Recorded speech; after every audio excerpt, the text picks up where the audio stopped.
जय गुरुदेव आप सब लोगों को इस नई सीरीज जिसका नाम है गुरु सियाग योग गुरु करे गुरु करिले आप समान उसके भाग एक में आपका स्वागत है।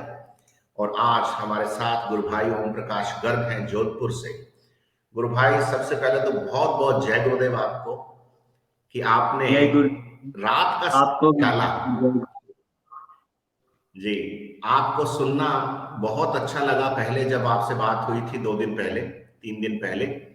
और जितने जी गुरु भाई बहनों ने आपको सुना, उन सब ने यही कहा कि इनको बुलाओ।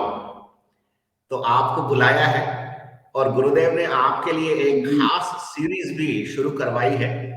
ये गुरुदेव की प्रेरणा है, उनका प्रेम है, उनका आशीर्वाद है। और जी ये सीरीज का नाम जो है वो आप ही की बात से निकला था, जिसमें आपने एक दोहा उद्धृत किया था कबीरदास जी का। वो दोहा मैं एक बार पढ़ के सुनाता हूं और फिर उसके बाद मैं आपसे रिक्वेस्ट करूंगा, अनुरोध करूंगा कि आप अपनी जो आध्यात्मिक यात्रा रही है सन 1990-91 से, उस पे शुरू से बात करें। और ये एक एपिसोड में खत्म होने वाला कार्यक्रम नहीं है, तो इसलिए कई बार आपको बुलाएंगे और कई बार आपको आना पड़ेगा। तो वो जो दोहा है जिसकी मैं बात कर रहा था, वो ये था कि गुरु को कीजिए दंडवत, गुरु को कीजिए दंडवत, कोटि कोटि प्रणाम, कीट न जाने भृंग को, गुरु करिले आप समान। तो ये एक दोहा था जिससे आपने भी प्रेरणा ली और आपकी बात सुन के मैंने भी प्रेरणा ली। तो अब मैं मंच आपको सौंपता हूं और गुरुदेव का नाम लेके, दादा गुरुदेव का नाम लेकर के इस नई सीरीज का श्री गणेश करते हैं। और अब आप बोलेंगे और हम सुनेंगे। परम पूज्य सदगुरुदेव श्री रामलाल जी सियाग साहब के श्री चरणों में कोटि कोटि नमन प्रणाम। शिव अवतारी महायोगी बाबा श्री गंगाई नाथ जी के शरण कमलों में बारंबार प्रणाम नमन। मैं गुरुदेव रामलाल जी सियाग से 14 जनवरी 1993 से शक्तिपात दीक्षा ली। शक्तिपात दीक्षा लेते ही मेरे को उसी समय योगी क्रियाएं होने लग गई। दाएं बाएं गोल गोल घूमने लगा। उससे मेरे को खूब आनंद आने लगा।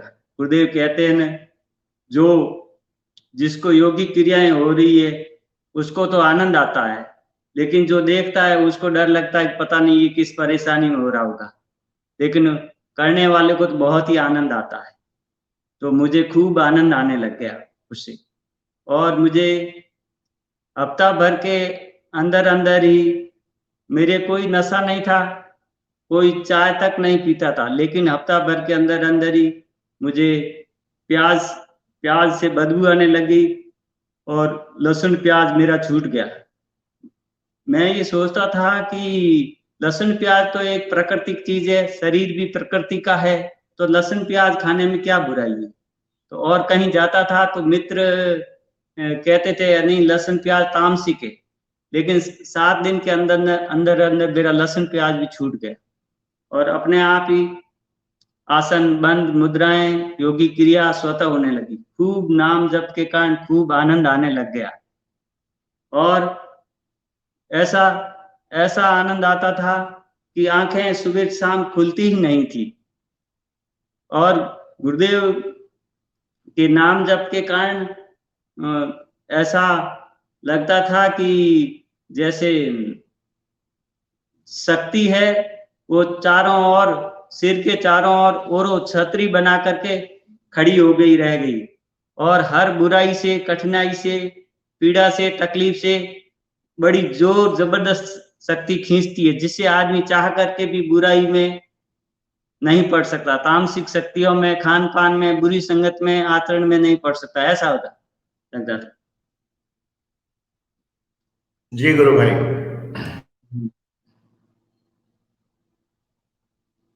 और ने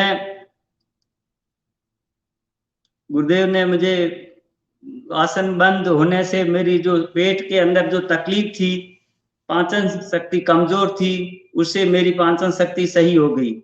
और पहले मुझे एकदम मायूस, उदास, डरा हुआ मैं रहता था। पहले से अधिक प्रसन्नचित्त, खुशहाल और आनंदमय रहने लगा।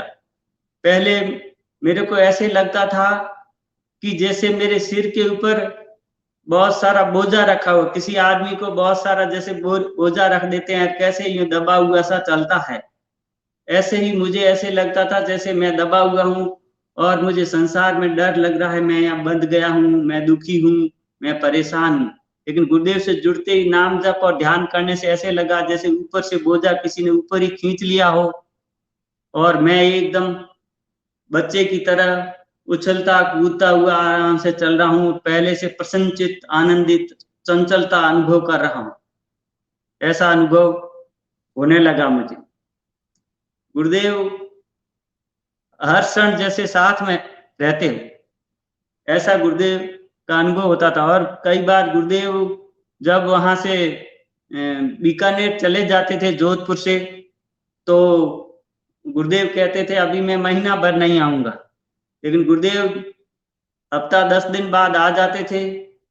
तो उसी दिन घर पर जब ध्यान करता था या जैसे ऑफिस में ड्यूटी पर होता था, तो अंदर से ऐसे एहसास होता था कि आज गुरुदेव आ गए हैं, जरूर आज अवश्य आए। अंदर से ऐसी तरंगें उठने लग जाती थी।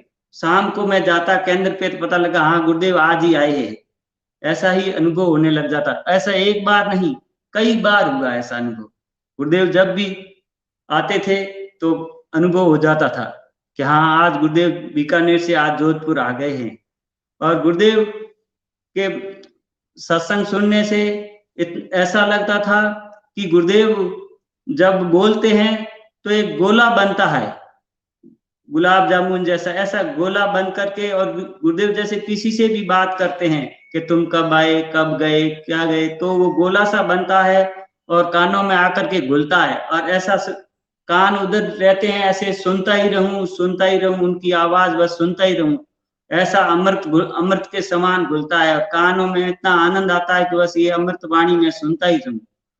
मैंने एक जगह कहीं एक संत का श्लोक पढ़ा था कि संत संगति शीतल करे, तीन ताप हर ले, राम शरण ये संत जन अमृत बरसे नहीं।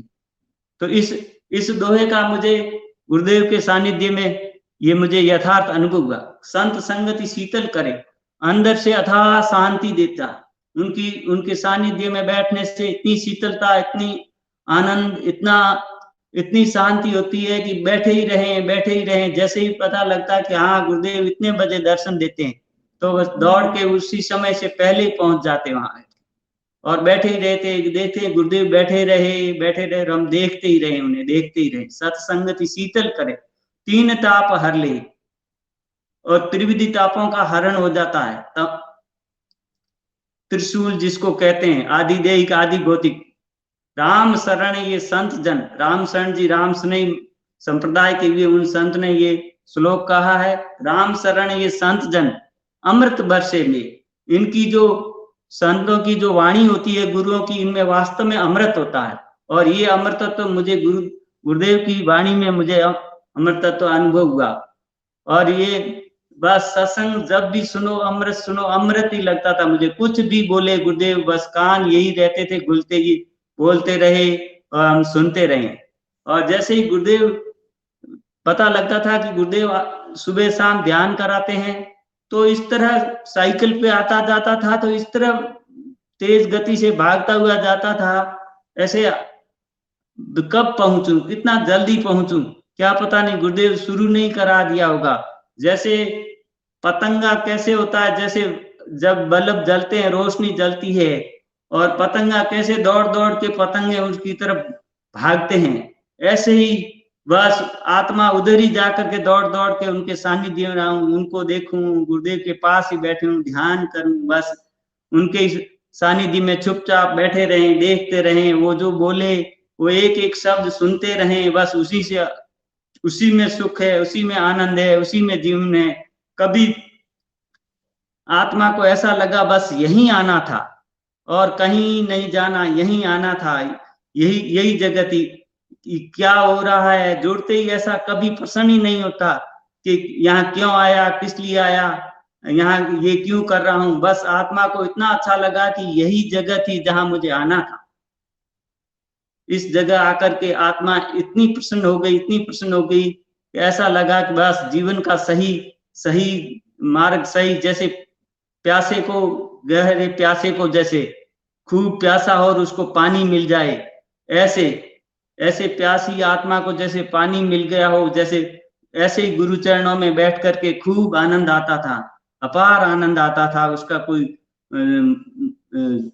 मुंह से शब्द नहीं उसके जिसके बखान किया जा सके, जिसके बारे में कुछ कहा जा सके।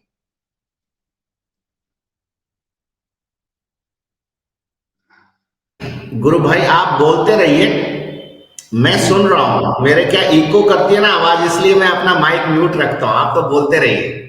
बिल्कुल जी हाँ, जी। अब मैं ये बताना चाहता हूँ कि गुरुदेव ने मुझे एक बार गुरुदेव मिले तो गुरुदेव ने, मैंने गुरुदेव से पूछा कि गुरुदेव मैं पुस्तक पढ़ता हूँ विवेकानंद जी की। तो गुरुदेव ने कहा हाँ पढ़ो, कोई बात नहीं। फिर गुरुदेव ने मुझे बताया कि मुझे भी पुस्तक उस विवेकानंद जी के पत्र देखने हैं। तो मैंने गुरुदेव को ले जा करके किताब दी। तो गुरुदेव ने रखी अपने पास। साल 2 साल गुरुदेव वहां लेके गए होंगे बीकानेर वगैरह। 2 साल बाद जब मैं गुरुदेव के दर्शन में जब गया तो गुरुदेव ने कहा कि तेरी पुस्तक वहां रखी थी, मैं ले आया हूँ और ले जाना वहां। मतलब मैंने पूछा नहीं कुछ भी, फिर भी गुरुदेव को सब याद है कि हाँ इसकी किताब थी, मैं लेके गया था और एक किताब भी संभाल करके वापिस ला करके दी, मतलब उस चीज को। फिर गुरुदेव मुझे देख के गुरुदेव कहने लगे अब तो तेरा स्वास्थ्य पहले से ऐसे लगता था, अब ठीक लग रहा है। मैं कहा हाँ गुरुदेव, बहुत आसन वगैरह मुद्राएं सब हुई, उससे मेरे पेट की एक्सरसाइज हो गई, अब पाचन शक्ति मेरी ठीक हो गई। और मैं मन करता था जब रुचि बदली तो पाचन शक्ति के जब योग हुए पेट के वगैरह, तो खाना खाने की रुचि बंद हो गई। दही पपीता केवल 15-20 दिन दही पपीता ही खाता रहा, उससे पेट पूरा सही हो गया, एकदम पाचन शक्ति की कभी प्रॉब्लम नहीं होगी और पहले से ही शरीर एकदम अच्छा स्वास्थ्य हो गया एकदम।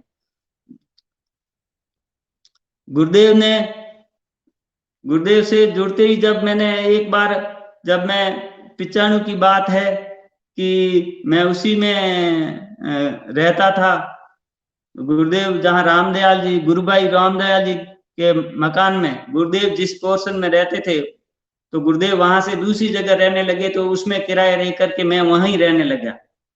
तो एक पेपर था गीता के श्लोक, तो वो मैंने कहीं चिपका दिए थे, जहां यदा यदा धर्मस्य ग्लानिर्भवति भारत, ऐसे करके उसमें 5-7 श्लोक थे, तो वो लिखे हुए थे, मैंने चिपका दिए अलमारी के ऊपर। और मैं कभी सवेरे शाम उस गीता के श्लोक को पढ़ता था।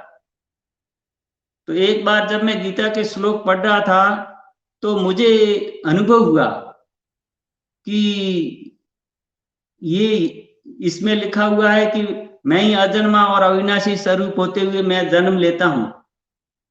जब मैं पढ़ने लगा तो मुझे ये अनुभव हुआ कि तेरे और मेरे मतलब बहुत सारे जन्म हो चुके हैं, इस बात को मैं जानता हूं, तू नहीं जानता। जैसे ही ये मैं श्लोक पढ़ने लगा तो मुझे ये अनुभव होने लगा कि मुझे सन 1999 में, 90 से भी पहले 1999 में मुझे एक स्वप्न दिखा। उस सपने में मुझे भगवान श्री कृष्ण दिखाई दिए थे। भगवान श्री कृष्ण मुझे, जिस गुफा के अंदर मैं बैठा था और श्री राम जय राम श्री राम जय जय राम ऐसे मैं कर रहा था और मैं साधु बना हुआ था। तो मैं वहां बैठा श्री राम जय राम कर रहा था। इतने में गुफा के अंदर से कोई भंवरे जैसा आए, भंवरे सी आवाज आई और वो मेरे चारों ओर, मस्तिष्क के चारों ओर घूमने लगी। तो मैं ये सोचने लगा कि मैं यहाँ भगवान से प्रेम की लो लगाए बैठा हूं, तो ऐसी कौन सी शक्ति है जो मेरे और भगवान के बीच में प्रेम के अंदर बाधा बनना चाहती है। तो आंखें बंद किए हुए मैं प्रेम से श्री राम जय राम ऐसे कर रहा था और मुस्कुराते हुए आनंद से कर रहा था। देखा तो अंदर गुफा थी बहुत बड़ी, भगवान कृष्ण खड़े मुस्कुरा रहे। तो मैंने आंखें बंद कर ली और फिर श्री राम जय जय राम ऐसे करने लगा। तो भगवान कृष्ण ने कहा, क्यों कर रहे हो, किस लिए कर रहे हो? तो मैंने कहा, बस कर रहा हूं, मुझे अच्छा लग रहा है। तो क्या छोड़ दो? मैंने कहा, नहीं, मुझे अच्छा लग रहा है इसलिए कर रहा हूं। तो तुम्हें कुछ चाहिए क्या? मैंने कहा, नहीं, मुझे कुछ भी नहीं चाहिए। तो भगवान कृष्ण फिर दोबारा बोले कि मैं तुम्हें मतलब देना चाहता हूं, तुम्हें कुछ चाहिए क्या? मैं तुम्हें देना चाहता हूं। तो मैंने आंखें खोली और कहा, नहीं भगवान, मुझे कुछ नहीं चाहिए, बस आपके चरणों की भक्ति चाहिए। तो भगवान कृष्ण ने हाथ उठाया और तथास्तु कहा। जैसे ही मैं वो श्लोक पढ़ रहा था, तब मुझे गीता के यही श्लोक, वो जो सपना आया था 1999 में रात में, मुझे उस रात में ये सपना एक ही रात में 3 बार आया था। उन दिनों के अंदर मैं केवल राम राम राम राम राम राम यही करता था, और जब सोता था तब मैं तकिए के ऊपर गीता रख के नीचे रख के सोता था कि भगवान कृष्ण यहाँ हैं और मैं उनके चरणों में सो रहा हूँ। ये 1999 में, तब मैं 12वीं क्लास में पढ़ता था। अचानक परिस्थितियों, पारिवारिक परिस्थितियों के कारण और अचानक ही मुझे वैराग्य जग गया, तो मैं भगवान नाम में लग गया। जब मुझे पता लगा कि लोग, उस समय के लोग भगवान के पीछे क्यों पढ़ते हैं, जब गद्य पद्य में पढ़ा कि राम से बड़ा राम का नाम, तुलसीदास जी ने कहा, कहूं कहां लगी नाम बड़ाई, राम न सकई नाम गुन गाई। तो राम से भी बड़ा राम का नाम है, तो लोग राम के पीछे क्यों जा रहे हैं? राम के नाम को ही याद करो, तो राम, अपने राम से जो बड़ा है उसी चीज को सुमिरन करो। तो मैं उसमें ही सुमिरन करने लग गया। और जब फिर मुझे वही सपना मुझे पुनः याद आया कि वहां तू बैठा था साधु बना हुआ और श्री राम जय जय राम कर रहा था। और फिर उसी सपने के 2-3 दिन बाद मुझे 1999 में श्री राम, लक्ष्मण और सीता जी दिखाई दिए। रामचंद्र जी यूं अंगुली से इशारा कर रहे थे। उस इशारे का अर्थ मैं यही समझा कि भाई ये 2 दिन पहले जो कृष्ण दिखे थे वो मैं ही था। मतलब मैंने पूरे जन्म में श्री राम का भक्त था, तो श्री राम की भक्ति कर रहा था, लेकिन जब कृष्ण भगवान जी प्रकट हुए तो मैं वापस आंखें बंद करके बैठ गया और श्री राम जय जय राम करने लगा। और जैसे ही वो सपना मुझे वापस याद आया, तो मुझे उस समय याद आया कि गुरुदेव कह रहे हैं कि उस समय तू साधु बना हुआ बैठा था और इस समय तू ये इस रूप में प्रकट हुआ है और मैं भी इस रूप में अब आ गया हूं। तब मेरा ये विचार आया, विचार की तरंगें बार बार उठने लगी। मैंने कहा, नहीं, सपने सपने होते हैं, सपनों का जीवन से कोई लेना देना नहीं होता है। सपनों का अर्थ वास्तविक जीवन से क्या होता है? कुछ नहीं। तो फिर गुरुदेव ने मुझे समझाया कि तू नोट कर अपनी बातें, तू पिछले जन्म में श्री राम जय जय राम कर रहा था, तो इस जन्म में भी तुझे भगवान के प्रति रुचि जन्मी, तो श्री राम जय जय राम से तूने आराधना शुरू की। फिर पिछले जन्म में तू सन्यासी था, तो इस जन्म में भी तुझे गुण 90 से ही मुझे पुनः वैराग्य के और सन्यास के विचार, ये संसार में नहीं रहना, संसार छोड़ दो और भगवान के प्रति लो लगाओ। संसार नश्वर है, यहाँ कोई किसी का नहीं है, और यही विचार उत्पन्न होने लगे। तो इस कारण से मैं 1990 में सब कुछ छोड़ छाड़ के, जीवन क्षणभंगुर है तो क्यों नहीं ईश्वर को याद किया जाए और गरीबों की, दीन दुखियों की सेवा की जाए। पर हित सरस धर्म नहीं भाई, पर पीड़ा सम नहीं अदमाई। जब तुलसीदास जी का ये श्लोक पढ़ा तो मैंने कहा, यही तो है कि पर पीड़ा सम नहीं अदमाई। तो पर हित करने से बड़ा कोई धर्म नहीं है। तो परोपकार के लिए जीवन क्षणभंगुर है, कब नष्ट हो जाएगा। ईश्वर का नाम जप करो और परोपकार करो, तो दीन दुखियों की सेवा करो। इस कारण मैं वहां कलकत्ता मदर टेरेसा के आश्रम में चला गया और वहां सेवा करने के लिए गया, लेकिन वहीं मुझे बाइबल पढ़ा करके कराया। फिर मैंने और भी गुरुदेव ने मुझे कई पॉइंट समझाए, जिसे बताया कि ये तू पुनर्जन्म में हुआ था और मैं अब इस रूप में आ गई है। फिर मैंने कहा कि नहीं।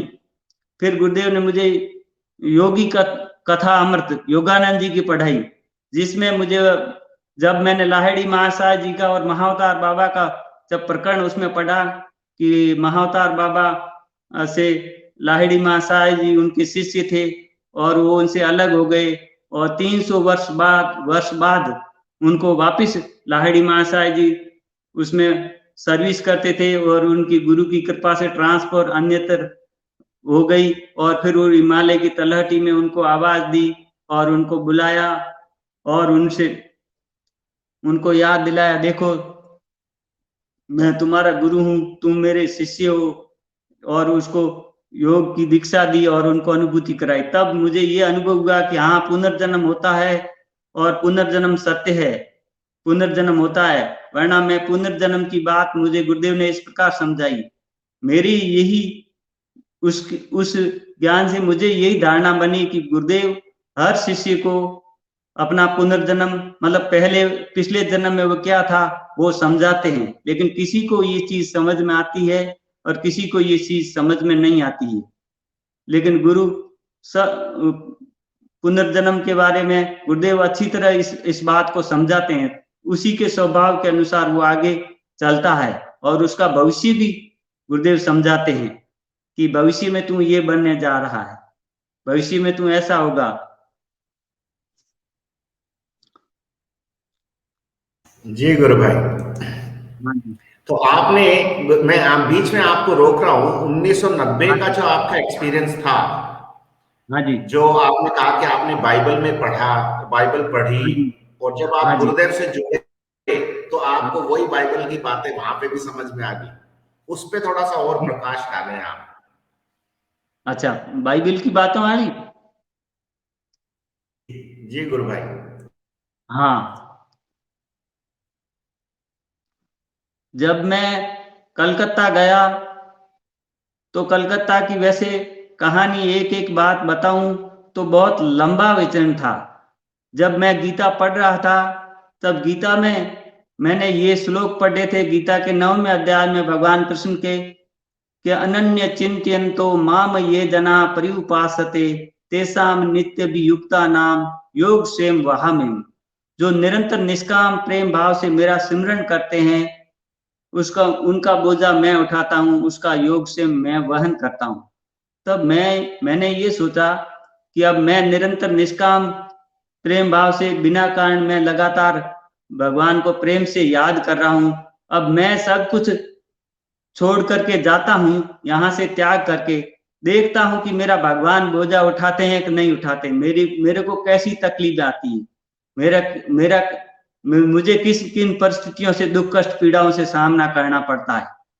तो मेरे एक मित्र थे, मैंने किसी परिवार को नहीं, सदस्यों को नहीं बताया, ना मेरे पास रुपए पैसे थे, सिर्फ टिकट के रुपए थे।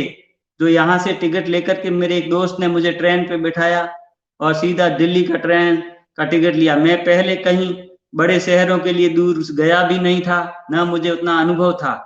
यहाँ से जोधपुर से जैसलमेर, जैसलमेर से जोधपुर, पोखरण, बस यही आना जाना था। इससे दूर अकेला कहीं गया हुआ नहीं था, मुझे अनुभव नहीं था उसका। लेकिन ना मुझे वहां का कोई एड्रेस पता ठिकाना ही था। लेकिन जब मैं भगवान को याद करता था मन ही मन और टिकट लेकर के बैठ गया, जैसे ही ट्रेन में बैठा तो मुझे अपने आप ही कोई वहां महिला मिली। तो उन्होंने कहा रात को ट्रेन रुकती नहीं है और आप मेरे पास खाना है, आप भूखे रह जाओगे, खाना खा लो। मैंने कहा नहीं नहीं, मुझे भूख नहीं है, खाना नहीं खाना। तो भी उन्होंने, मैं राम ही राम राम राम राम राम बस मन ही मन करता रहता था। तो मुझे उन्होंने कहा कि नहीं, खाना खा लो, आप भूखे हो, कहीं ट्रेन रुकेगी नहीं और आएंगे। मैंने कहा देखो भगवान कितना ख्याल रख रहा है, अब यहाँ पे भी जबरदस्ती भोजन खिला रहा है कि देखो अब ये भूखा रह जाएगा, रात को इसको कहीं भोजन मिलेगा नहीं इसको। ऐसे ही करके मुझे भोजन उन्होंने कराया जबरदस्ती। और फिर मैं दिल्ली पहुंचा। दिल्ली से थोड़ी देर इधर उधर घुमा तो किसी ने मुझे बताया नहाने के, भैया किसी से आप अनजाने से किसी से दोस्ती मत कर लेना, वो ऐसे चोर ले जाते हैं, ऐसे ठग लेते हैं, ऐसे कर लेते हैं। तो मेरे पास बैग था, बस उसमें मुझे मेरे कुछ कपड़े और कागज, डायरी, किताब थी। तो मेरे मन में विचार आया कि अब तो सब कुछ छोड़ के प्रभु के भरोसे आ गए, अब यही आखिरी आस है जिसे चिमटा हुआ हम पड़ा हूं। यदि ये भी लेके जाएंगे तो ये प्रभु की इच्छा है, और फिर तो बढ़िया ही बढ़िया हो जाएगा, अच्छा ही अच्छा हो जाएगा। तो वहां से टिकट लेके मैं दिल्ली से और हावड़ा की गाड़ी में बैठ गया। हावड़ा में जैसे ही प्लेटफॉर्म पे पहुंचा तो एक टीटी आया जो मेरा बैग लेकर के भागा, भाई साहब आप कोलकाता जा रहे हो, आपको मैं सीट चाहिए। अरे मैं कहा नहीं, सीट मुझे नहीं चाहिए, मेरे पास पैसे नहीं इतने देने के लिए। तो कि नहीं आपको आपको सीट। वो मेरे को लेके भागा, मैं पीछे पीछे गया तो उसने ऊपर बर्थ के ऊपर जा करके बैग रख करके, ये आपकी सीट है, यहाँ बैठो। अब मैं देख रहा हूँ मौन भाव से, मेरे को वहां तो ट्रेन में खाना खिलाया, और अब यहाँ देख रहे कि हम देखो अभी कैसे आराम से, कैसे दुख कष्ट बिचार खड़ा खड़ा कैसे जाएगा। मैं कहा अब सीट दिलाई। मैं कहा भाई मेरे पास रुपए ही नहीं है, मैं क्या दूंगा, दूसरे कोई रुपए लेने वाले उनको दे दो, मेरे पास नहीं रुपए। अरे क्या नहीं, तेरे पास कितने हैं, जो है उतने ही दे दे। मैं कहा कुछ नहीं, मेरे पास है ही नहीं, 10 रुपए है मेरे पास। तो कहा 10 रुपए दे दे बस तुम ऐसा। तो मेरे को वहां बैठा दिया, और जैसे ही वहां कलकत्ता पहुंचा तो वहां उतर करके बाहर निकला तो देखा कि ये तो बहुत बड़ा शहर है, न कोई एड्रेस, न पता, न ठिकाना। मदर टेरेसा कहाँ, पता नहीं कहाँ रहते। वहां गया तो किसी कहा, मैंने कहा भाई यहाँ तो, के यहाँ क्या चाहिए, तो मैंने कहा मदर टेरेसा यहाँ भर्ती है, कहीं टीवी में दिखाया था। तो के किसी ने बताया कि आप तो वहां वहां वहां मनसा तला चले जाओ, मनसा तला। तो वहां मैं एक बस में बैठ गया।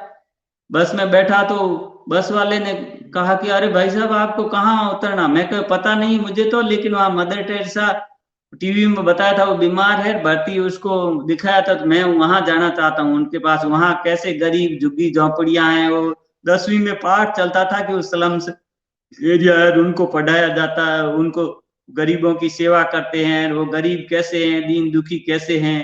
कहते हैं कि विवेकानंद जी ने कहा है, मैं उन्हीं को महात्मा कहूंगा जिसका हृदय गरीबों के लिए रोता है। जो जो परोपकार करते हैं वही जीते हैं, बाकी तो जीते हुए भी मृत के समान है। तो मैंने कहा ये जीवन इसीलिए है, इसको ईश्वर को याद करो और परोपकार करो, बस यही मैंने ठान करके वहां मैं गया था। वहां मैं गया तो फिर एक नर्सिंग होम था, वहां जाकर के मैंने पूछा, उतर करके तो उन्होंने कहा भाई साहब यहाँ तो नहीं भर्ती। तो फोन करके उसने किसी से पूछा दूसरे नर्सिंग होम में, तो पास में दूसरा नर्सिंग होम है, वहां भर्ती आप चले जाओ। तो वहां मैं चला गया, तो वो तो मिले नहीं, उसमें रूम में थे, उनके मिलने का टाइम अलग था। मैंने लेटर लिखा, भाई मैं जोधपुर से आया हूँ, मेरे ये भाव है, विचार है, मैं वो गरीब लोग है उनकी सेवा करना चाहता हूँ। कहते हैं गरीबों में ही ईश्वर बसता है। वियोगी हरि का पद्य में 10वीं में पाठ पढ़ा था, वियोग दिनों पर प्रेम, तब उसमें यही पढ़ा था कि तू ढूंढता मुझे था, संगीत में भजन में मैं आह बन किसी की तुझको पुकारता था, तू ढूंढता मुझे था, संगीत में भजन में। तो गरीबों की आह बन करके ईश्वर पुकारता है, और आदमी कहीं और ही अपने ही ख्यालों में मदमस्त हुआ वो घूमता है, कहता है भजन हो रहा है, भजन हो रहा है, बस वो आह बन किसी की मुझको पुकारता था। तो मैं वहां गया, बैठा रहा, मदर टेरेसा को लेटर लिखा, तो उन्होंने मुझे ऐसे क्रॉस का निशान भेजा। और जब शाम के टाइम हुआ तो फिर मदर टेरेसा को उन्होंने बुलाया, जो मिलने वाले आए थे कि उनको बुलाओ कौन है, तो मुझे वहां मिलाया। मैंने कहा, फिर तो कई एड्रेस लिख के दिया कि यहाँ ब्रदर हाउस है, इनको वहां भेज दो। जैसे ही मैं सवेरे मैंने जब ट्रेन से नीचे उतरा तो मैंने कहा यही, मैं जब तक वहां उनके पास नहीं पहुंच जाऊंगा तब तक खाना ही नहीं खाऊंगा। मैंने ये कहा, पहले तो मैंने तय कर लिया कि मैं वहां जाऊंगा, पहुंचूंगा तभी खाना खाऊंगा, नहीं खा। जैसे ही शाम को 7 बजे तक पहुंचा, वहां टेबल पे तो खाना तैयार था कि भाई साहब हाथ धो करके आ जाओ खाना खाओ। मैंने कहा देखो है कि नहीं, भगवान कितना ख्याल रखता है कि पहुंचा है टाइम पे, अब के खाना खाओ। वहां मैं रहा तो दिन में सवेरे उठ करके मेरे को वहां तक 40 दिन रहा, दीपावली भी उनके साथ मनाई, लेकिन किसी ने भी मुझे टोका नहीं कि यहाँ क्यों बैठे हो, यहाँ यहाँ ये क्यों कर रहे हो। किसी ने मुझे कभी भी टोका टोकी कुछ भी नहीं कहा। मैं उठ जाता था सवेरे, मैं भी राम राम राम राम करता था, वो प्रेयर करते थे, मैं अपने मन ही मन राम राम राम राम राम राम करता था, इसमें भी राम, इसमें भी राम, सब में भी राम। यही सोचता था कि बड़े शहर की तरफ जा रहा हूँ। विचार उठते थे कि लोग कहते हैं बच्चों को चोरी कर देते हैं, आंखें फोड़ देते हैं, कोई बच्चों का अपहरण कर देते हैं, बुरा कर देते हैं। विचार यही आते थे, सबके अंदर राम ही बैठा है, राम ही चला रहा है, फिरा है, राम की इच्छा होगी तो हो सकता है, राम कराना चाहेगा तो ही होगा, नहीं तो कोई कुछ नहीं होगा। जब वो परमात्मा की हाथ की सब कठपुतलियां हैं, भीतर बैठ के नचाने वाला तो भीतर बैठा है, और बाहर बाहर तो खाली यंत्र है, यंत्र बेचारे वो भीतर वाला जैसा जैसा उसको निर्देश देता है, कहता है, ऐसा ही वो करता है। यदि उसकी इच्छा होगी तो होगा, न उसकी इच्छा नहीं है तो कुछ भी नहीं होगा। बस यही सोच करके मैं वहां गया। वहां जब मैं सवेरे तो काम धंधे पे जाते थे, तो गरीब बस्तियों में बच्चों से बांटना, कभी हॉस्पिटल में, कभी गांव में दवाई बांटना। लेकिन शाम के समय फ्री होते थे तो मैं बाइबल पढ़ता था, रोज रोज वहां बाइबल पढ़ता था। तो वहां हिंदी की बाइबल अवेलेबल थी, बाकी तो सबके पास अंग्रेजी की बाइबल थी, एक प्रति थी हिंदी की। तो मैं हिंदी की बाइबल पढ़ता था। पढ़ते पढ़ते जब मैंने ईसा के ये शब्द पढ़े कि ये धरती या आसमान टल जाए तो टल जाए, मेरी ये बातें कभी नहीं टल सकती, जैसे ही मैंने ये शब्द पढ़े तो मेरे पूरे शरीर में वाइब्रेशन होने लग गया, एकदम कंपन होने लगा।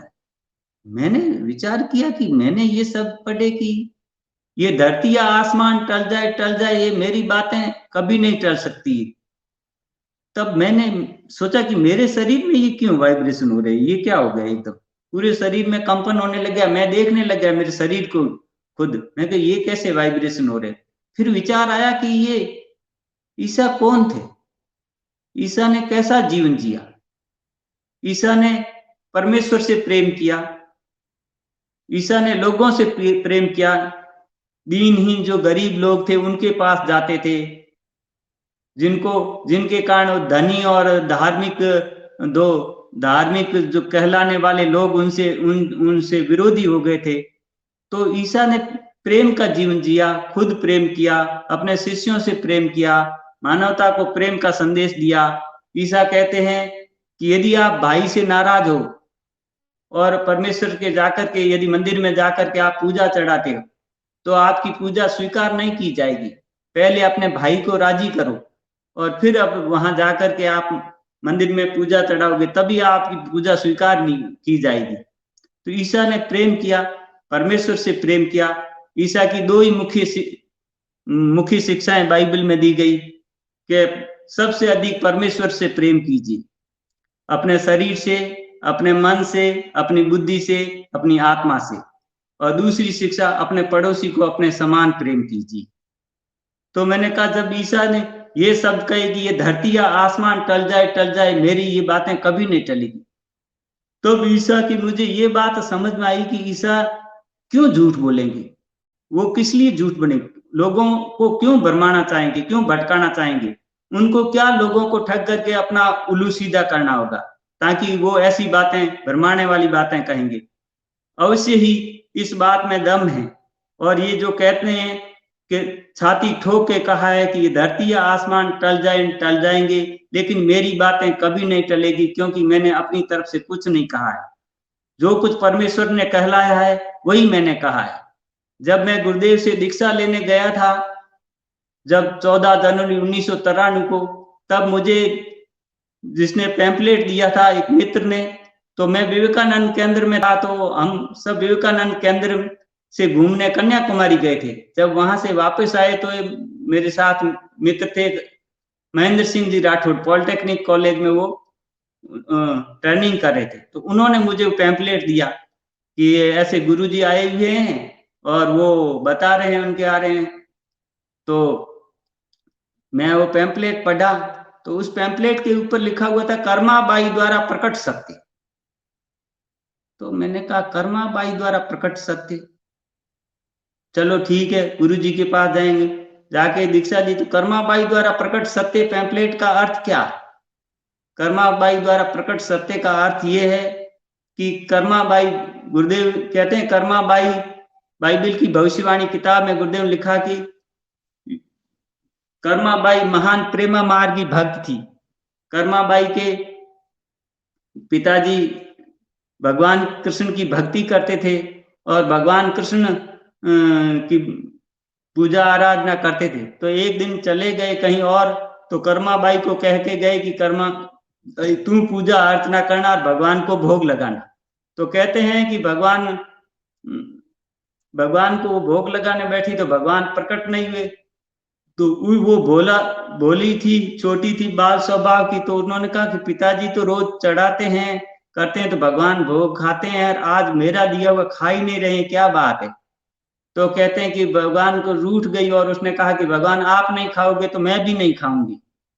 तो कहते हैं कि उसने भी नहीं खाया। तो दूसरे दिन हुआ शाम को, तो देखा तो वो भी भगवान नहीं खा रहे हैं। तो उन्होंने कहा मैं भी नहीं। फिर वो भूखी हुई, दूसरा दिन ही वो भूखा। तो भगवान जो प्रेम था उस प्रेम के वश होकर के और भगवान प्रकट हो गए। तो भगवान प्रकट हुए तो भगवान ने कहा कि हाँ, तो हाँ प्रभु आप आ गए। तो उन्होंने कहा कि ठीक है कि मैं लेके आती हूँ खींचड़ा आपको खिलाने के लिए। तो उनके मन में विचार आया कि हो सके इतने समय तो दिखे नहीं और अब प्रकट हुए तो क्या पता नहीं मैं लेने जाऊं, ये वापिस अदृश्य हो जाए, छिप जाए, चले जाए कहीं। तो उन्होंने, कर्माबाई ने भगवान को पास में थी, कहते हैं ओखल, उसे भगवान को भाई उसे बांध दिया खंबे से, धागे से। तो भगवान को प्रेम के कारण वो बंध गए। भगवान उसके, कर्माबाई ने भगवान को प्रेम के बंधन में बांध दिया। तो भगवान वहां बंधे हुए रहे और खींचड़ा लाए और खिलाए, भगवान को खींच रहे। तो गुरुदेव ने पैम्पलेट में यही छपाया था, कर्माबाई द्वारा प्रकट सत्य। यानी जैसे कर्माबाई ने भगवान से प्रेम किया और प्रेम के कारण भगवान को बांध दिया था, इसी प्रकार यीशु मसीह ने भी परमेश्वर से प्रेम किया और परमेश्वर को अवतार लेने पे, नीचे अवतरित होने पे उन्होंने बांध दिया। और वो उन्होंने भी अपने प्राणों की आहुति दे करके और भगवान को अवतरित लेने पे सदगुरुदेव रूपी रामलाल जी सियाग रूप परमात्मा को अवतरित होने पे मजबूर कर दिया। तो गुरुदेव भी जो आए हैं वो प्रभु यीशु मसीह के प्रेम मार्ग के कारण बंधे हुए प्रकट हुए। उन्होंने अपने प्राणों की आहुति दे करके परमेश्वर को प्रकट किया है। उन्होंने बाइबल में साफ कहा है, मैं नहीं जाऊंगा तो वह नहीं आएगा, मैं जाऊंगा तो उसे भेज दूंगा, वह मेरी महिमा करेगा, वो मेरी बातों में से लेकर तुम्हें बताएगा। इसलिए गुरुदेव ने बाइबल की भविष्यवाणी किताब लिखी और सब बाइबल का रेफरेंस दिया। और गुरुदेव ने वेबसाइट लॉन्च की, उसमें www द कंफर्टर ऑर्गेनाइजेशन, जो यीशु ने लिखा वो बाइबल की। तो लोग जब किताब देखते तो चकित रह जाते। ऊपर तो भगवान कृष्ण के विराट स्वरूप का फोटो, अवतार का, और पुस्तक का नाम बाइबल की भविष्यवाणियां, और नीचे लिखा हुआ था पिता की ओर से एक सहायक और भेजूंगा, जो सीधा पिता की ओर से निकलता है, वह मेरी गवाही देगा। अपन कोई काम होते हैं तो कहते हैं चलो आप यहाँ खड़े थे इस काम के लिए, तो आप मेरे साथ चलो, आप मेरे गवाह हो, ये काम आपने देखा है। तो यीशु मसीह कहते हैं कि वह मेरी गवाही देगा, यानी मैं उसके साथ हूंगा। इसलिए गुरुदेव कहते हैं गंगाईनाथ जी ईसा मसीह थे, प्रभु यीशु थे, जिन्होंने प्राणों की आहुति देकर के गुरुदेव को प्रकट किया। और गुरुदेव की फोटो के साथ गंगाईनाथ जी की फोटो है। और वो उन्होंने कहा कि वो मेरे दाहिने तरफ खड़ा होगा, और दाहिने तरफ मतलब वो खड़े होंगे, और वो कहेगा, वो जो सहायक जो आएगा वो अपनी तरफ से ना कुछ कहेगा ना कुछ करेगा, जो कुछ सुनेगा वही कहेगा और वही करेगा, वो अपनी तरफ से कुछ नहीं कहेगा। इसलिए गुरुदेव बताते हैं मैं तो भैया गंगाईनाथ जी का माइक हूँ, है कि नहीं, आवाज गंगाईनाथ जी की है, मैं अपनी इच्छा से कुछ नहीं करता। रेलवे में तो रिटायरमेंट था, ये रिटायरमेंट भी नहीं देगा, जब तक रहूंगा तब तक इसकी नौकरी बजानी है, इसकी हाजिरी देनी है। बिल्कुल गुरु भाई, गुरुदेव ने जिस प्रेम से ये बात कही है ना, वो एक वक्तव्य है, वो एक पंक्ति कई लोगों के हृदय में उसी क्षण परिवर्तन कर देती है। और जब मैंने पहली बार गुरुदेव का वीडियो देखा था, गुरुदेव के बारे में जाना, गुरुदेव का पहला पहला वीडियो देखा, तो उसमें उन्होंने जितने सहज भाव से ये बात कही कि भाई मैं तो इसका माइक हूं, भाई बोल तो ये रहा है, करने कराने वाला तो ये है। तो मैं जैसे वो कहा कि भाई मैं तो इसका माइक हूं भाई, इतनी सिंप्लिसिटी, इतना प्रेम अपने गुरु के प्रति, उससे मेरे अंदर अपने गुरु के प्रति प्रेम पैदा हो गया अचानक। तो ये जो करेले आप समान है ना, ये पूरी दुनिया में हो जाएगा, दुनिया में होगा। आपको मैं मंत्रमुग्ध होकर के सुन रहा हूं, बिल्कुल और बिल्कुल आपका जो मतलब आध्यात्मिक पथ है वो गुरु ने पहले से फिक्स कर रखा है। बिल्कुल बिल्कुल सारा कुछ ही फिक्स हुआ है, अपन तो सिर्फ रिप्ले में जी रहे हैं। बिल्कुल तो आपने जब जैसा वो पढ़ा वहां पर, बाइबल में पढ़ा, मदर टेरेसा के वहां रहे, फिर गुरुदेव की सानिध्य में आए और बाइबल की भविष्यवाणियों का आपने जिक्र किया, वो पढ़ी। किसी गुरु भाई ने मुझे उस पुस्तक का जो कलर्ड जो फ्रंट पेज था ना, वो किसी ने फोटो खींच के भेज दी होगी, तो मैंने अपने स्टेटस पे लगाई वो। तो क्या है कि जिसको कॉन्सेप्ट नहीं पता, जिसको गुरुदेव के बारे में नहीं पता, वो आश्चर्य करेंगे। जैसे आपने कहा ना कि ऊपर तो भगवान कृष्ण का विराट रूप दे रखा और नीचे लिखा मैं एक सहायक और भेजूंगा और बाइबल की भविष्यवाणी। तो मेरी सिस्टर इन लॉ है, उन्होंने भी यही आश्चर्य से कहा कि ये ऐसा क्या। तो मैंने कहा अभी आपको समझ नहीं आएगी बात, तो जब आप समझना चाहोगे गुरुदेव को, या गुरुदेव आपको चाहेंगे कि आप समझो गुरुदेव को, तभी ये बात समझ में आएगी। तो बड़ी विचित्र लीला है निश्चित तौर पे गुरु भाई। बिल्कुल बिल्कुल आपको जब पहली बार ऐसी अनुभूति हो गई कि पहली बार ही एकदम झूमने लग गए और नशे में रहने लगे, मुझे तो आपका वो वक्तव्य अभी भी याद है जो 3 दिन पहले आपने कहा कि मैं जब जाता तो काम नौकरी करता था तो लोग कहते दारू पीता है क्या, वो वाला इंसिडेंट फिर से बताओ गुरु भाई आप।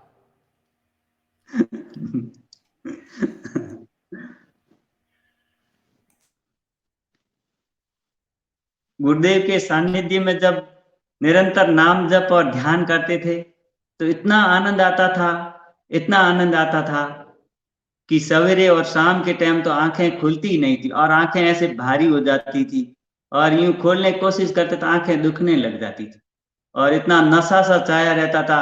हर कोई पास में यूं डोलते हुए जाते तो लगते थे ऐसे लोग रहते जो हो सके इसका पिया हो। और जब ड्यूटी पे मैं ड्यूटी करने जाता था तो साथ में स्टाफ वाले यही कहते थे, क्या हुआ रात को सोए नहीं क्या शराब पीते हो, क्या शराब पीकर आए हो।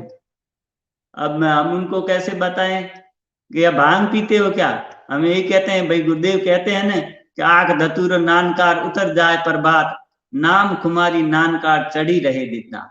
वो तो नाम का नशा है जो चढ़ ही जाता है। गुरुदेव कहते हैं और अमल छिन छिन चढ़ते है उतरे, और दुनिया के जितने नशे है धीरे धीरे चढ़ते हैं उतर जाते हैं। नाम अमल दिन बढ़े सवाए, नाम का नशा तो दिन दिन सवाया ही होता है। क्योंकि मैंने नाम की महिमा सुन रखी थी, तो मैंने वो सब नाम के बारे में पढ़ा था। तो नाम कहने कहा लगी नाम बढ़ाई। तुलसीदास जी कहते हैं मैं नाम की महिमा कहाँ तक गाऊं, राम न सकई नाम गुण गाई। मैं तो क्या नाम की महिमा गाऊं, राम खुद नाम की महिमा नहीं गा सकते। कहते हैं राम तो इस धरती पर जब आए तो उन्होंने गिनती का भाई लोगों का, तुलसीदास जी कहते हैं उद्धार किया। भाई विभीषण का किया, अहिल्या का किया, सबरी का किया, हनुमान जी का किया, और कोई उनका किया तो गिनती के लोग, लेकिन नाम से तो कहते हैं सृष्टि बनी तब से तरते गए हैं, पापी से पापी तरते गए हैं। इसलिए गुरुदेव जो है, गुरुदेव नाम के अवतार है, शब्द के अवतार है, नाम सबसे ऊपर है। बाइबल में कहा है कि वह जो सहायक आएगा उसे देखकर तुम यह कहोगे कि धन्य है वह जो प्रभु के नाम से आता है। तो उसके बाद में यीशु ने कहा तुम मुझे पुनः देखोगे। तो जैसे ही कहते हैं रोजी नायर जब यहाँ आई है नहीं, तब उन्होंने गुरुदेव को देखते ही जब ध्यान किया तो उन्होंने कहा कि गुरुदेव ईसा मसीह के रूप में बदल गए और मैं ईसा गुरुदेव से कनेक्ट हूँ और गुरुदेव ईसा मसीह के अवतार है। तो गुरुदेव ने यही कहा कि हाँ भाई, आप गुरुदेव को कहा कि आप तो हमारे लिए आए हो। तो गुरुदेव ने कहा कि हाँ, बुलाओगे तो क्यों नहीं आऊंगा, बिल्कुल आऊंगा और आपके लिए ही आया हूं। तो गुरुदेव को उन्होंने कहा कि भाई ईसा मसीह के आप तो अवतार हो। तो गुरुदेव ने कहा कि गुरुदेव यही कहते थे कि भाई जो तुम ईसाइज्म कह रहे हो, जो ईसा बोले वो ईसाइज्म नहीं है, वो हिंदुइज्म है, वेदिज्म है। मैं उन्हें नहीं कहूंगा कि भाई ये वेदिज्म है, तुम खुद अपने मुंह से कहलाऊंगा कि हाँ। तो उन्होंने खुद अपने मुंह से, यदि गुरुदेव कहते कि हाँ मैं ईसा का अवतार हूं, तो क्या वो स्वीकार करते? नहीं, उनको अनुभूति हुई तो उसने खुद अपने मुंह से कहा कि हाँ आप ईसा के अवतार हो। तो गुरुदेव ने कहा ईसा जब 12 साल के थे तब भाई गायब हो गए और 18 साल कहाँ गायब रहे और फिर 30 साल के हुए तो फिर प्रकट हो गए। तो ईसा कहाँ जन्मा और कहाँ मरा और 18 साल कहाँ रहा? वो मेरे पास आओ, मैं तुम्हें फ्री दीक्षा दूंगा और बता दूंगा कि वो अज्ञातवास में कहाँ रहे।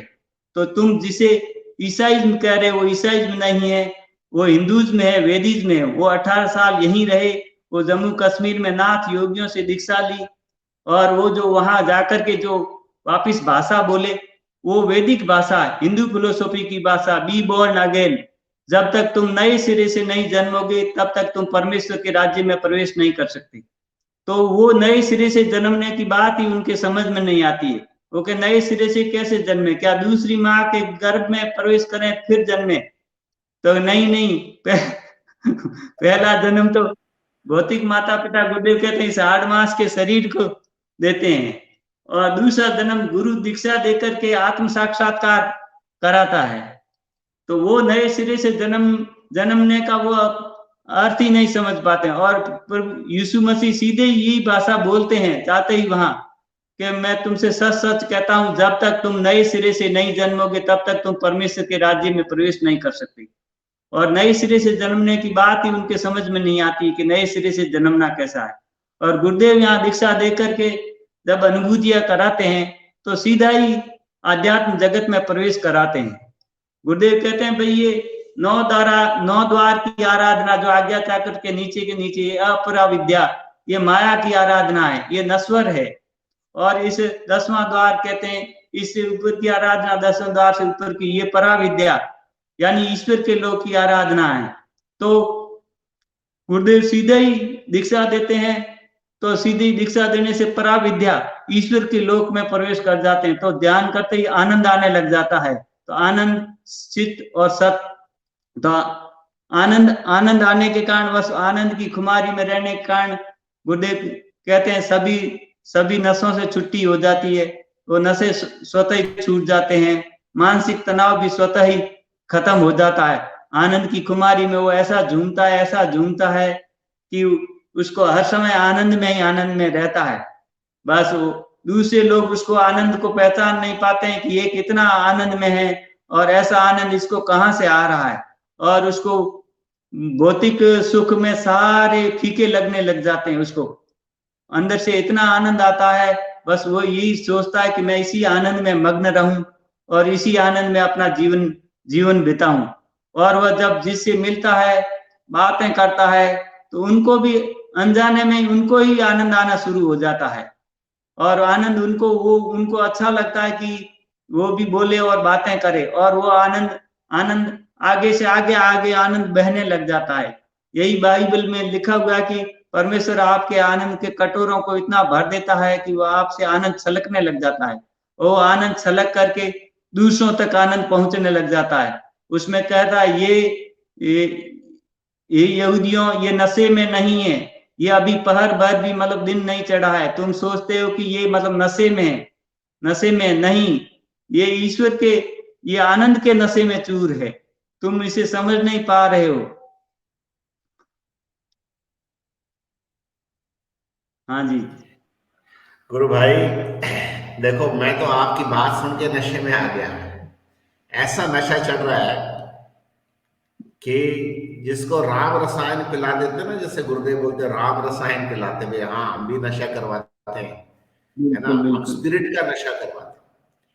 तो ये जो स्पिरिट का नशा इंट्रोडक्शन है, आत्मा का नशा है, ईश्वर की बात का नशा है, इंट्रोडक्शन।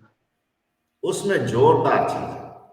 और भगवान कृष्ण ने जो कहा है कि हरि का नाम जपने से कष्टों का अभाव हो जाता है, बिल्कुल और भगवान कृष्ण ने भी इसको ये कहा है कि अक्षय आनंद है, ईश्वर ध्यान जनित आनंद है, अद्वितीय बिल्कुल। आनंद है।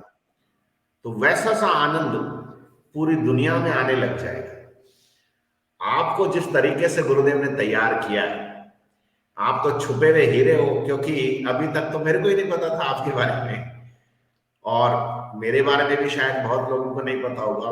मैं तो एक तरह से बिल्कुल नया हूं। आप 1991 में गुरुदेव से जुड़े, एक लंबी यात्रा आपकी नहीं, रही है।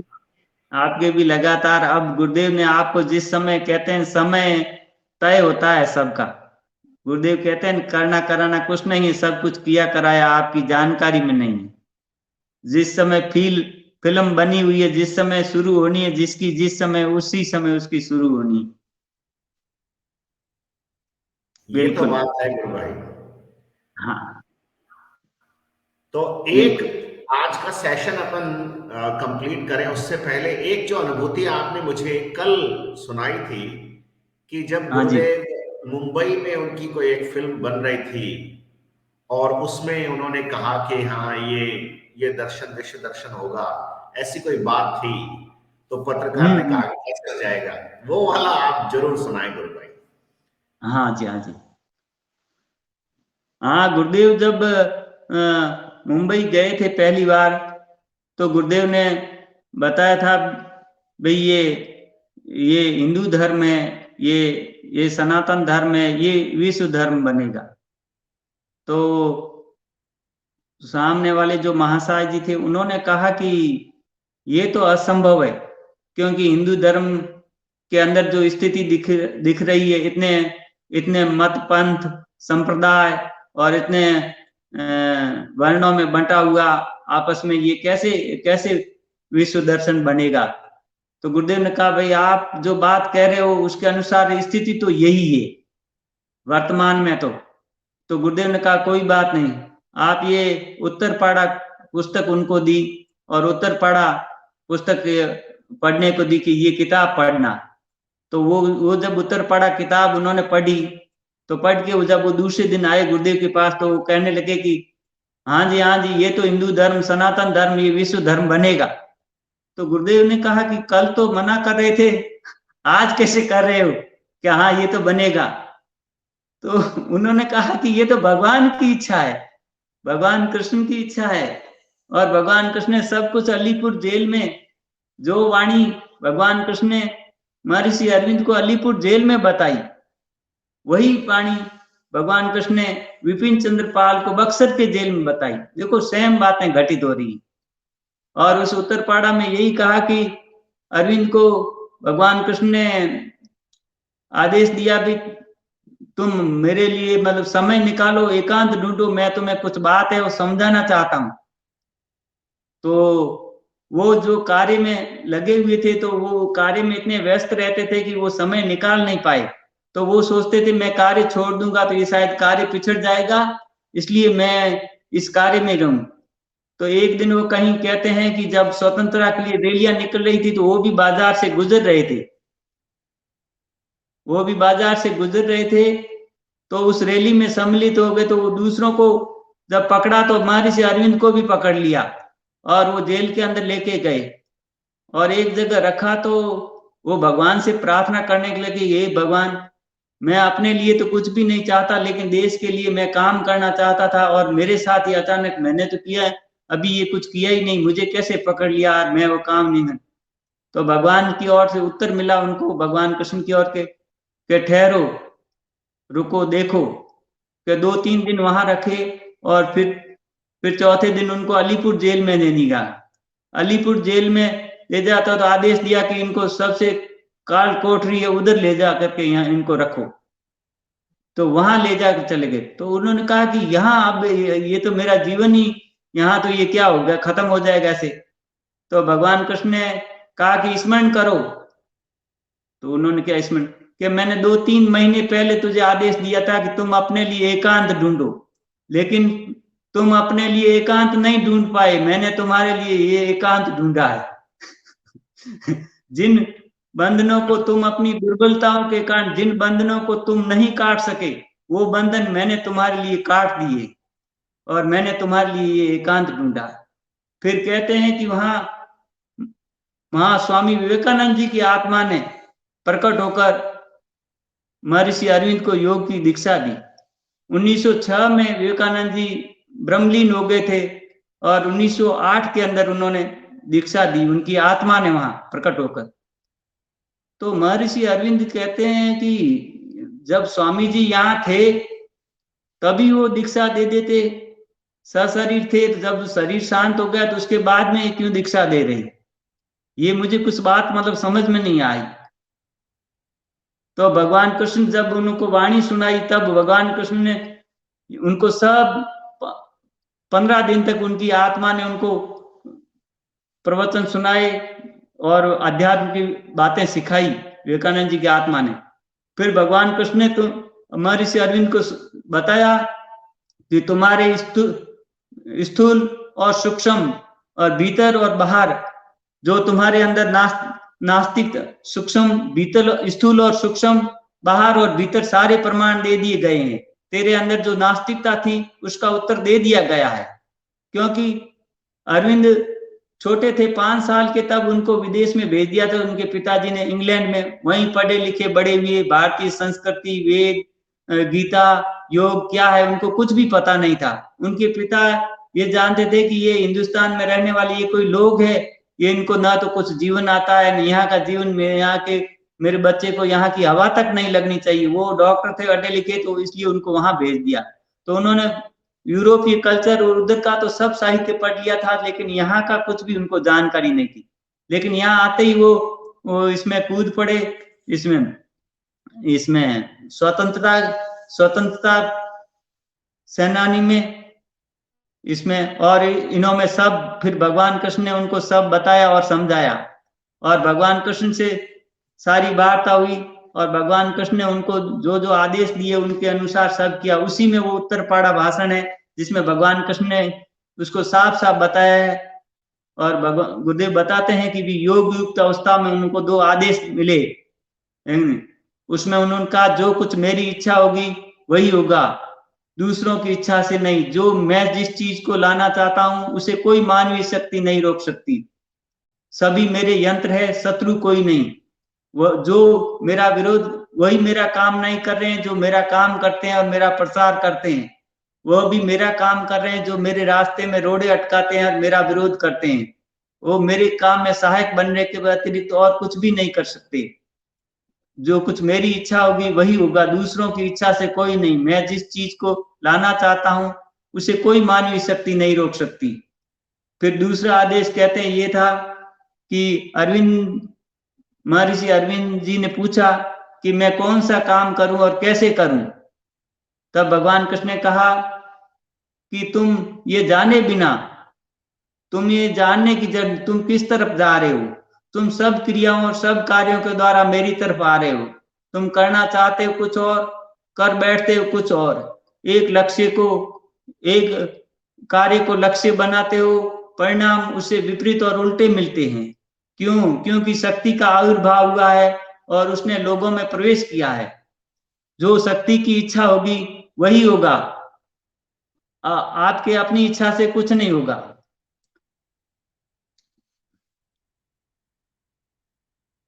जी गुरु बिल्कुल भाई। गुरु भाई। हाँ जी। एक आखिरी बात आज का सेशन खत्म करने से पहले पूछना चाहता हूं जी कि आपकी जो जीवन यापन की नौकरी, जी वो तो है साइंस के फील्ड में है, जी हाँ। तो हम्म। ये आपका अध्यात्म का रास्ता है, तो जी आपके हाँ। जो जीवन यापन है उसमें बाधा नहीं पड़ती? नहीं, बिल्कुल बिल्कुल कोई बाधा नहीं पड़ती, बिल्कुल बिल्कुल बिल्कुल। ये तो जी, ये जो ये जो योग का रास्ता है, आज आजकल के जो भी मतलब सभी लोग यही सोचते हैं, विचार करते हैं कि भाई जो आध्यात्म में धार्मिक जीवन में रुचि लेंगे तो भौतिक जगत में पिछड़ जाएंगे।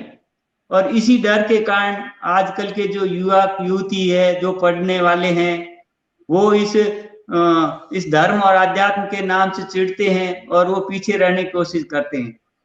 मुझे गुरुदेव ने यही अनुभव कराया कि हम चाहे कितना ही कठिन कठिन परिश्रम करें, मेहनत करें, कठिन परिश्रम और मेहनत करने के बाद भी जो सफलता मिलती है, उससे भी अधिक सफलता इस मार्ग में नाम जप और ध्यान करते हुए जब हम कार्य करते हैं, तो हमें करने का भी एहसास होने नहीं होता और सफलता वो जो चाहते हैं उससे कई गुना अधिक मिलती है।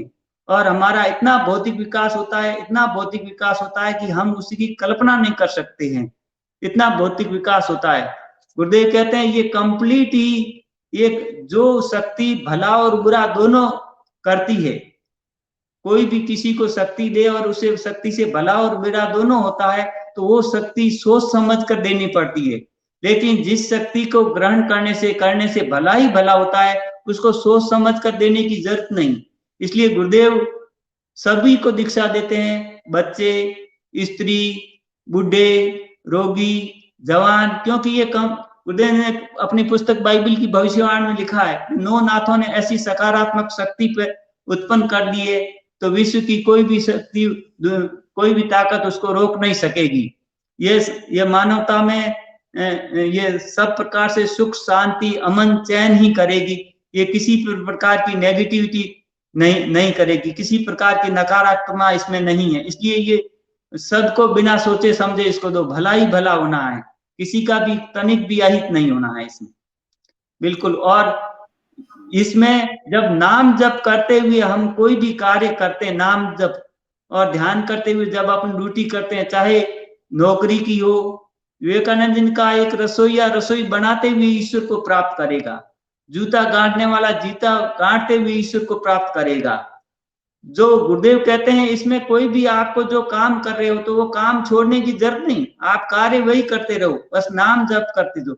जब नाम जप करते हुए कार्य करेंगे तो वो कार्य और ही बेहतर होगा, उससे भी कई गुना बेहतर होगा और कार्य करने का अहंकार तक नहीं होगा।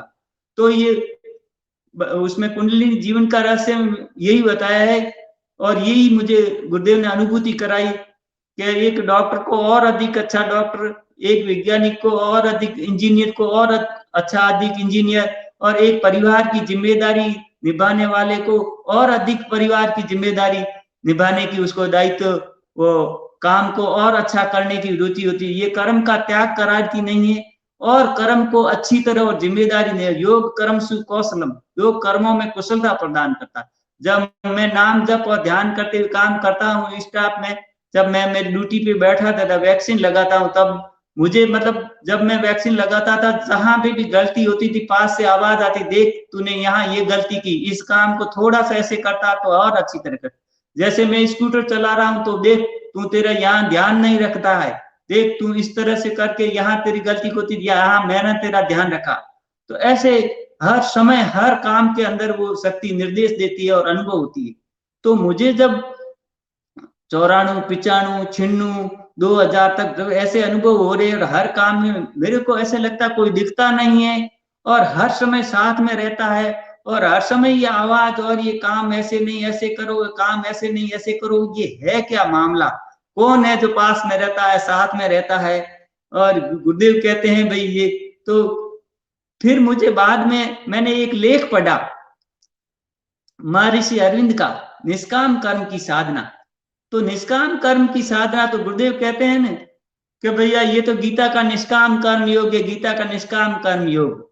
दूसरी जितनी आराधनाएं हैं उतनी भोग है तो मोक्ष नहीं, मोक्ष है तो भोग नहीं, एक का त्याग करना पड़ता है। गुरुदेव कहते हैं इसमें लक्ष्मी और सरस्वती झगड़ती नहीं है, इसमें त्याग नहीं है, इसमें तो गीता वाला निष्काम कर्म योग है। तो मेरे अंदर यही प्रश्न उठा कि ये निष्काम कर्म योग क्या है।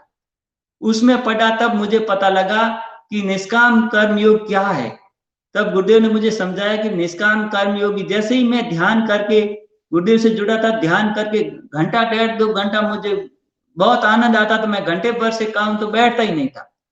तो जब घंटे पर बैठता तो मुझे ऐसे अनुभव होता कि शायद 5-10 मिनट बैठा हूं, मुझे ऐसे ही अनुभव होता क्या 10 मिनट हो गए हैं, और आंख खोलता तो कहते घंटा भर हो गया। और मतलब जैसे ही उठता तो योगी क्रियाएं, आसन, मुद्राएं होती। तो मैं सोचता था जब ऐसे शरीर हिलाते डुलाते हैं तो आदमी को तो उल्टा शरीर की शक्ति खर्च होने से थकान आनी चाहिए, और उल्टा पहले से उत्साह और जोश में आए हुए शरीर को और ज्यादा मतलब स्फूर्तिदायक अनुभव करते हैं। और पहला ही अंदर से यही आवाज आती कि मैंने कुछ नहीं किया है, मैंने कुछ नहीं किया है। तो गीता का निष्काम कर्म यही 5वें अध्याय में भगवान कृष्ण ने यही कहा, निष्काम कर्म योगी कर्म करते हुए यह अनुभव करता है कि मैं कुछ नहीं करता हूं। जब महर्षि अरविंद का उल्लेख पढ़ा निष्काम कर्म की साधना, तो उसमें महर्षि अरविंद ने साफ लिखा कि इसमें जब वो साधना करता है निष्काम कर्म की, उस साधना करने वाले व्यक्ति की उसकी चेतना के 2 भाग हो जाते हैं, उसकी अपनी ही चेतना के 2 भाग हो जाते हैं। तो एक चेतना का एक भाग क्रियाशील रहता है और एक भाग तटस्थ होकर के और पास में खड़ा रहता है, और वो क्रिया को हमेशा निर्देश देता रहता है क्रियाशील चेतना को कि देख यहाँ कर्म में सुधार कर, ये गलती हो रही है, इस कर्म को कर, इसको और अच्छा होगा, इस कर्म को करेगा तो तेरे ऐसे होगा। तब फिर मुझे पता चला कि मुझे जो अनुभव हो रहे थे हर समय साथ रहने के, तो वो गुरुदेव ने बताई साधना के अनुसार वही निष्काम कर्मयोग के अनुभव है। निष्काम कर्मयोग के अनुसार अपनी चेतना के 2 हिस्से हो जाते हैं। तो वो चेतना अपना विकास करने के लिए वो चेतना आप ही अपने 2 हिस्से कर लेती है, और एक चेतना का एक हिस्सा क्रियाशील रहता है और एक तटस्थ पास में रह करके खड़ा हो जाता।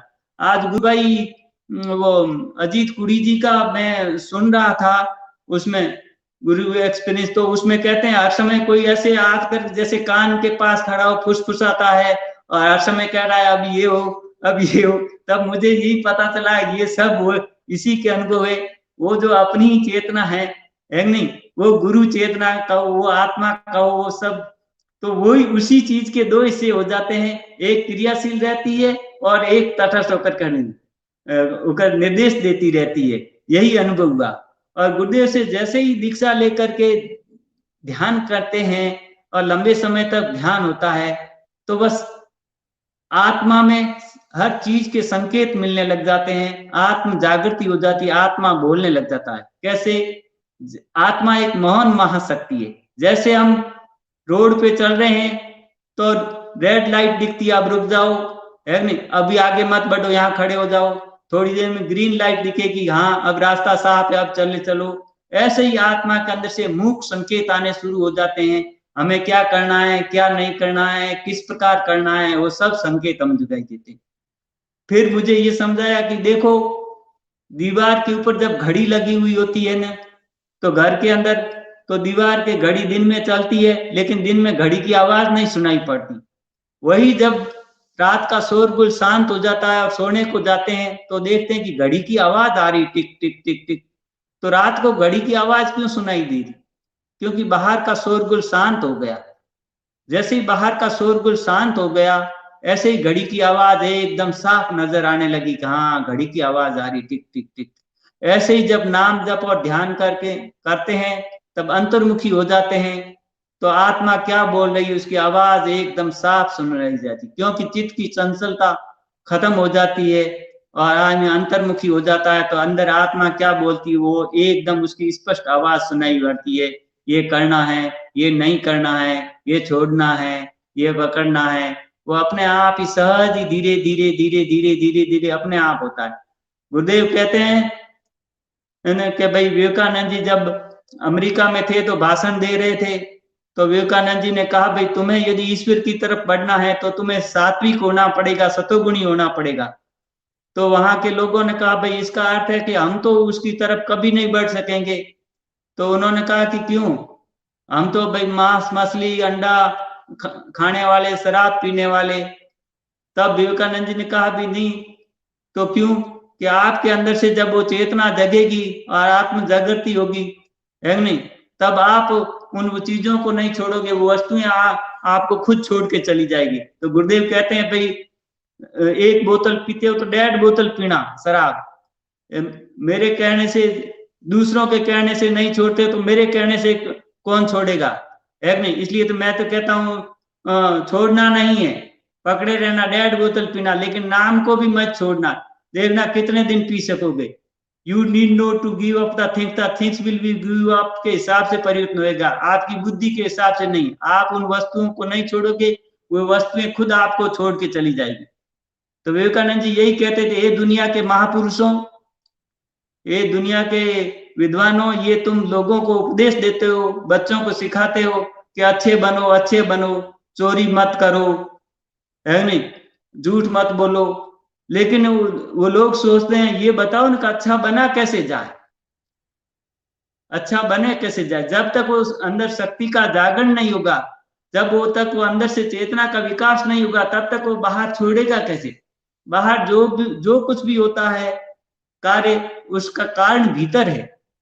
जब कारण शुद्ध हो जाएगा तो कार्य स्वतः ही शुद्ध हो जाएगा, और कारण में शुद्धि नहीं होगी और कार्य को शुद्ध करने की कोशिश करेंगे तो वो खाली प्रयत्न के द्वारा ही होगा, लेकिन पूर्णतः शुद्ध कभी नहीं हो सकता वो कार्य, वो खाली बनावटी कार्य होगा, ऊपर ऊपर से ही शुद्धता होगी। लेकिन कारण में शुद्धि होते ही कार्य स्वतः ही शुद्ध होने लग जाता है, उसको शुद्धि करने के लिए कुछ प्रयास नहीं करना पड़ता। तो जो भी बाहर भली बुरी परिस्थितियां बनती है हमारी, जो भी सुख दुख हानि लाभ परिस्थितियां बनती हैं, लड़ाई झगड़े होते हैं, जो भी है, तो उसका कारण भीतर है। जब हमारा हमारा भीतरी विकास हो जाएगा, भीतर हमारी भावनाएं, हमारे विचार, हमारी वृत्तियां तमोगुण से रजोगुण, रजोगुण से सतोगुण में परिवर्तन हो जाएगी, तो अपने आप ही वो क्रियाकलाप छूट जाएंगे। उनको छोड़ने के लिए कुछ विशेष प्रयत्न नहीं करना पड़ेगा। भगवान कृष्ण गीता में अर्जुन यही पूछते हैं भगवान कृष्ण से कि हे प्रभु, ये जीव नहीं चाहता है कि मैं पाप करूं, फिर ये किससे प्रेरित हुआ, जबरदस्ती कौन इससे पाप करवा लेता है। तो भगवान कृष्ण कहते हैं, हे अर्जुन, ये रजोगुणी है जो कभी नहीं अगाने वाला, कभी नहीं इसका पेट भरने वाला, यही सबको पाप की ओर प्रवृत्त करता है। और ये रजोगुण से प्रेरित हुआ व्यक्ति सब मतलब पाप, रजोगुणी सबको सबसे पाप करवाता है। इस कारण से जब रजोगुण शांत हो जाएगा तो आदमी की जो जो कामनाएं, इच्छाएं, वो सब आनंद के लिए तो करता है। जब आनंद अंदर से प्राप्त हो जाएगा तो वो क्यों क्यों झूठ बोलेगा, चोरी करेगा, ठगी करेगा। हर क्रिया के द्वारा आदमी आनंद चाहता है, और आनंद ही जब उसको प्राप्त हो जाएगा तो वो क्यों करेगा उसको। जी गुरु भाई।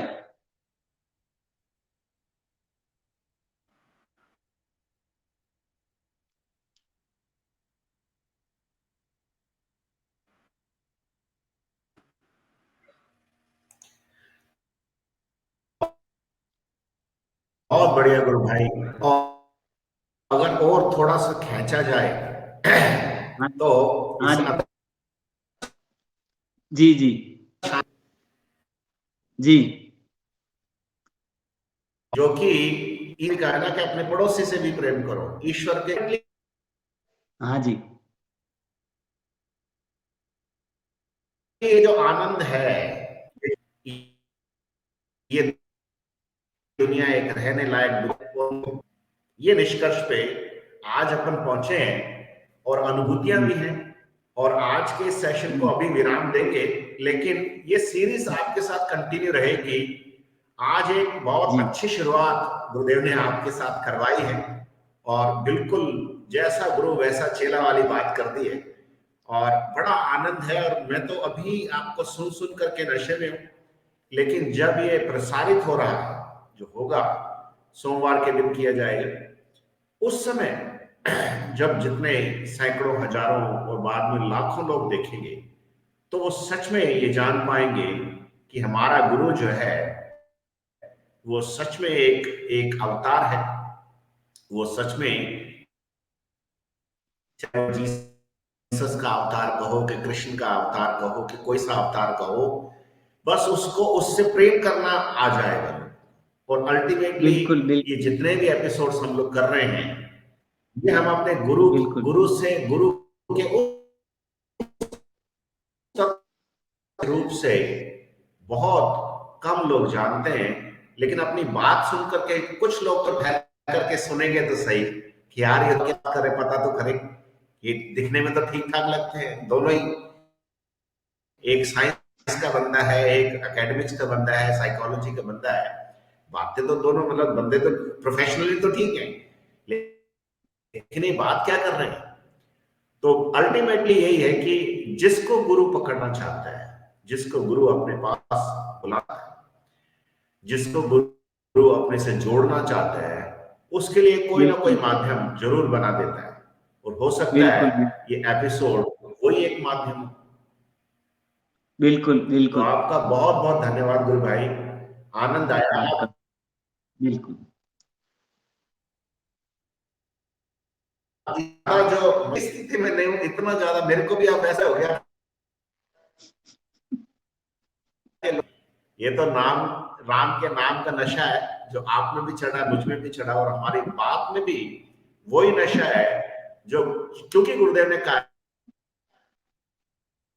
है कि आप सबको बताओ, तो आपके अंदर से भी वही गुरु बोल रहा है और मेरे अंदर से भी वही गुरु बोल रहा है। बिल्कुल आपने उस दिन बताया ना कि ऐसे गुरु स्वतः गुरु को अपन, जी जी बिल्कुल गुरु भाई, हाँ जी, आप उस दिन बता आप रहे थे कुछ ना कह रहे जो थे। गुरु स्वयं, हाँ जी, आप बता रहे थे ना उस दिन के गुरु जो स्व प्रकाश रूप हो जाते हैं, उनके सब जगह से प्रकाश प्रस्फुटित हो जाता है नहीं? सब यही तो, सब गुरु का असली रूप यही तो है। वो प्रकाश रूप ही होते हैं। वो उनके सब जगह से प्रकाश प्रकाश निकलता है। कबीर साहब ने कहा है, नूरे ओढ़न नूरे डासन नूरे का सिरहान, कहे कबीर सुनो भाई साधो, और सदगुरु नूर तमाम। सदगुरु तो दिव्य प्रकाश पुरुष होते हैं। वो नूर को ही ओढ़ते हैं, नूर को ही खाते हैं, और नूर का ही तकिया लगाते हैं। नूरे ओढ़न नूरे डासन नूरे का सिरहान, कहे कबीर सुनो भाई साधो, और सदगुरु नूर तमाम। सदगुरु तो दिव्य प्रकाश पुरुष होते हैं, यही कबीर साहब ने फरमाया। और विवेकानंद जी भी यही कह रहे हैं। गुरु मनुष्य शरीर, विवेकानंद जी की पुस्तक है नाद भक्ति सूत्र और उसका विवेचन, उसमें विवेकानंद जी ने कहा है, गुरु मनुष्य शरीर धारण करके हमारे पास आते हैं, हमारे सामने आते हैं। वह मनुष्य जैसे दिखते हैं, लेकिन मनुष्य नहीं होते हैं। वह नहीं होते हैं जो हमें आंखों से दिखाई देते हैं। गुरु वह आभा में चेहरा है। गुरु वह दिव्य प्रकाश पुरुष होते हैं जो परमात्मा ईश्वर स्वयं हम तक पहुंचने के लिए वो धारण करते हैं, वो साकार रूप हम तक, और कहते हैं मुझे देखो, मेरी तरफ देखो, एक टक मुझे देखो।